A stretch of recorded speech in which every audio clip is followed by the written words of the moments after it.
Hi ಎಲ್ರಿಗೂ ನಮಸ್ಕಾರ. ಇದು ನಮ್ಮ ಫಸ್ಟ್ ವ್ಲಾಗ್ನ ಪಾರ್ಟ್ 2 ಆಗಿರುತ್ತೆ. ಪಾರ್ಟ್ 1 ಅಲ್ಲಿ ಬೆಂಗಳೂರಿಂದ ಕೊಪ್ರಗಾವ್ಗೆ ಹೇಗೆ ಹೋದ್ವಿ, ಕೊಪ್ರಗಾವಿಂದ ಶಿರ್ಡಿಗೆ ಹೇಗೆ ಹೋಗಬೇಕು ಅಂತ ಡೀಟೇಲ್ಸ್ ಕೊಟ್ಟಿದೆ.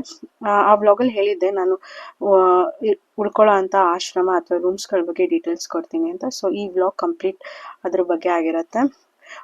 ಶಿರ್ಡಿ ಟ್ರಸ್ಟ್ ಕಡೆಯಿಂದ ಅಫಿಷಿಯಲ್ ಆಗಿ ನಾವು 4 ಆಶ್ರಮಗಳಲ್ಲಿ ರೂಮ್ಸ್ಗಳನ್ನ ಬುಕ್ ಮಾಡ್ಬೋದು. ಸದ್ಯಕ್ಕೆ ಸಾಯಿ ಭಕ್ತಿ ನಿವಾಸ್, ಸಾಯಿ ಆಶ್ರಮ್, ಧರ್ಮಶಾಲಾ, ದ್ವಾರಾವತಿ ಮತ್ತು ಸಾಯಿ ಆಶ್ರಮ್ ಭಕ್ತಿ ನಿವಾಸ್ ಅಂತ ಆಶ್ರಮಗಳಿದೆ. ನಾವಿದ್ದಂಥ ಆಶ್ರಮ ಬಂದ್ಬಿಟ್ಟು ದ್ವಾರಾವತಿ ಅಂತ.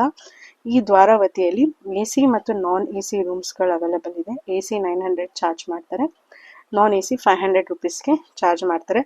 ಒಂದು ರೂಮಲ್ಲಿ 5 ಜನ ಇರ್ಬೋದು. ಒಬ್ಬರಿಗೆ ರೂಮ್ಸ್ಗಳನ್ನ ಫೆಸಿಲಿಟಿ ಇವರಿಲ್ಲ, ಕೊಡೋದಿಲ್ಲ. ಇನ್ ಕೇಸ್ ನೀವೇನಾದರೂ ಮ್ಯಾರಿಡ್ ಆಗಿದ್ರೆ ಮ್ಯಾರೇಜ್ ಸರ್ಟಿಫಿಕೇಟ್ನ ಡಿಕ್ಲೇರ್ ಮಾಡಿ ನೀವು ರೂಮ್ಸ್ಗಳನ್ನ ತೊಗೋಬೋದು. ಇದು ಆನ್ಲೈನ್ ಬುಕ್ಕಿಂಗ್ ಆಗಿರುತ್ತೆ. ನಾನೇನು ಹೇಳೋದಂದರೆ ಆದಷ್ಟು ನೀವು ಆನ್ಲೈನಲ್ಲಿ ಬುಕ್ಕಿಂಗ್ ಮಾಡ್ಕೊಂಡು ಹೋಗೋದು ಒಳ್ಳೆಯದು. ಯಾಕಂದರೆ ಟ್ರಾವೆಲ್ ಮಾಡಿ ಹೋಗಿರ್ತೀರ, ಬುಕ್ಕಿಂಗ್ ಡೀಟೇಲ್ಸ್ ತೋರಿಸಿದ ತಕ್ಷಣ ನೀವು ಚೆಕ್ ಇನ್ ಆಗಿ ರೆಸ್ಟ್ ಮಾಡ್ಬೋದು. ಇಲ್ಲಿ ಬಿಸಿನೀರಿನ ಫೆಸಿಲಿಟಿ ಚೆನ್ನಾಗಿತ್ತು. 24 hours ಬಿಸಿನೀರಿತ್ತು. ಸೋಲಾರ್ ಇರೋದ್ರಿಂದ ಬಿಸಿನೀರು ಸಮಸ್ಯೆ ನಮ್ಗೆ ಆಗಿಲ್ಲ. ಇನ್ ಕೇಸ್ ಸ್ವಲ್ಪ ಕ್ಲೈಮೇಟ್ ಚೆನ್ನಾಗಿಲ್ಲ ಅಂದರೆ ಆವಾಗ ಸ್ವಲ್ಪ ಬಿಸಿನೀರು ನಿಮ್ಗೆ ಪ್ರಾಬ್ಲಮ್ ಆಗಬಹುದು ವಿನಃ ಬಿಸಿನೀರಿಂದ ಯಾವ ಪ್ರಾಬ್ಲಮ್ ಸಹ ಇಲ್ಲಿ ಇರಲಿಲ್ಲ. ಇಲ್ಲಿ ಡೈರೆಕ್ಟಾಗಿ ನೀವು ಕೂತ್ಕೊಂಡು ಸಾಯಿಬಾಬಂದು ದರ್ಶನನೂ ಸಹ ಮಾಡ್ಬೋದು. ಲೈವಲ್ಲಿ ಟಿವಿಯಲ್ಲಿ ಹಾಕಿರ್ತಾರೆ. ಅದಲ್ಲದೆ ಎಲ್ಲ ಆಶ್ರಮಗಳ ಕೆಳಗಡೆ ಈ ಥರ ಮಷಿನ್ಗಳಿರುತ್ತೆ. ನೀವೇನಾದರೂ ಫ್ರೀ ದರ್ಶನಕ್ಕೆ ಹೋಗೋಕ್ಕೆ ಇಷ್ಟ ಇಲ್ಲ ಅಂತಂದರೆ ಈ ಥರ ಟಿಕೆಟ್ ಸಿಗುತ್ತೆ. ಇದರಲ್ಲಿ ಬುಕ್ಕಿಂಗ್ ಮಾಡಿಕೊಂಡು ನೀವು ಟಿಕೆಟ್ ತೊಗೊಂಡು ಸೀದಾ ದೇವಸ್ಥಾನಕ್ಕೆ ದರ್ಶನಕ್ಕೆ ಸಹ ಹೋಗ್ಬೋದು. ಈ ಆಶ್ರಮಗಳ ಕೆಳಗೆ ಊಟದ ಫೆಸಿಲಿಟಿನೂ ಇರುತ್ತೆ. ಬೆಳಗ್ಗೆ 10 ಗಂಟೆಯಿಂದ ರಾತ್ರಿ 9 ಗಂಟೆವರೆಗೂ ಇರುತ್ತೆ.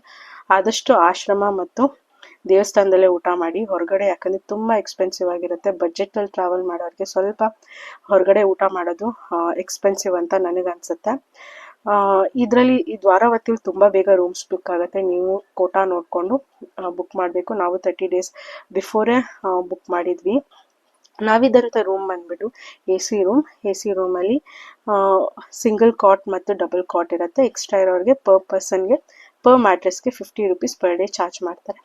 ನೀವು ನೋಡ್ಬೋದು ಟಾಯ್ಲೆಟ್ ಆಗಲಿ ರೂಮ್ಸ್ ಆಗಲಿ ಎಲ್ಲ ಎಷ್ಟು ನೀಟಾಗಿ ಮೇಂಟೈನ್ ಮಾಡಿದ್ದು. ಪ್ರೈವೇಟ್ ರೂಮ್ಗಳಲ್ಲೂ ಮಾಡ್ತಾರೆ. ಯಾಕೆ ಇದೆ ಅಂತಂದರೆ ಆಶ್ರಮಗಳಲ್ಲಿ ಕೊಟ್ಟಂಥ ದುಡ್ಡಿಗೆ ಇಷ್ಟು ಫೆಸಿಲಿಟಿ ತುಂಬ ಸ್ಯಾಟಿಸ್ಫೈಡ್ ಅಂತೂ ಯೂಶಲಿ ಈ ಥರ ಸಿಗೋದಿಲ್ಲ. ಇನ್ ಕೇಸ್ ನೀವೇನಾದರೂ ಲಕ್ಕಿ ಇದ್ದರೆ ನಿಮಗೆ ಬಾಲ್ಕನಿ ರೂಮ್ ಸಿಕ್ಕಿದ್ರೆ ಆವಾಗ ಇನ್ನೂ ವ್ಯೂ ಚೆನ್ನಾಗಿರುತ್ತೆ.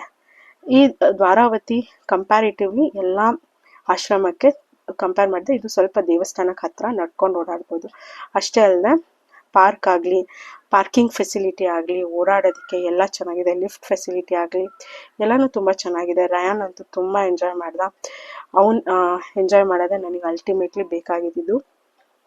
ಮತ್ತು ಇಲ್ಲಿಂದ ಬಸ್ನ ಫೆಸಿಲಿಟಿ ಇದೆ ಅಂತ ಅಂದರು ದೇವಸ್ಥಾನಕ್ಕೆ. ಬಟ್ ನಾನು ಯಾವುದೂ ಬಸ್ ಫೆಸಿಲಿಟಿ ನೋಡಿಲ್ಲ. ಬಟ್ 20 ರೂಪಾಯಿ ಕೊಟ್ಟು ಆಟೋದಲ್ಲಿ ಪರ್ ಪರ್ಸನ್ ನೀವು ದೇವಸ್ಥಾನಕ್ಕೆ ಹೋಗ್ಬೋದು. ದ್ವಾರಾವತಿಯಿಂದ ದೇವಸ್ಥಾನಕ್ಕೆ ಹೋಗಬೇಕಾದ್ರೆ ಖಂಡೋಬಾ ದೇವಸ್ಥಾನ ಸಿಗುತ್ತೆ. ಖಂಡೋಬಾ ದೇವಸ್ಥಾನದ ಮಹಾತ್ಮೆ ಸಾಯಿ ಚರಿತ್ರೆ ಓದೋರಿಗೆ ಎಲ್ಲರಿಗೂ ಗೊತ್ತಿರುತ್ತೆ. ಗೊತ್ತಿಲ್ಲದೆ ಹೋದರೂ ದೇವಸ್ಥಾನಕ್ಕೆ ಒಂದ್ಸತಿ ಹೋಗಿ ಭೇಟಿಯಾಗಿ ನೋಡ್ಕೊಂಬನ್ನಿ.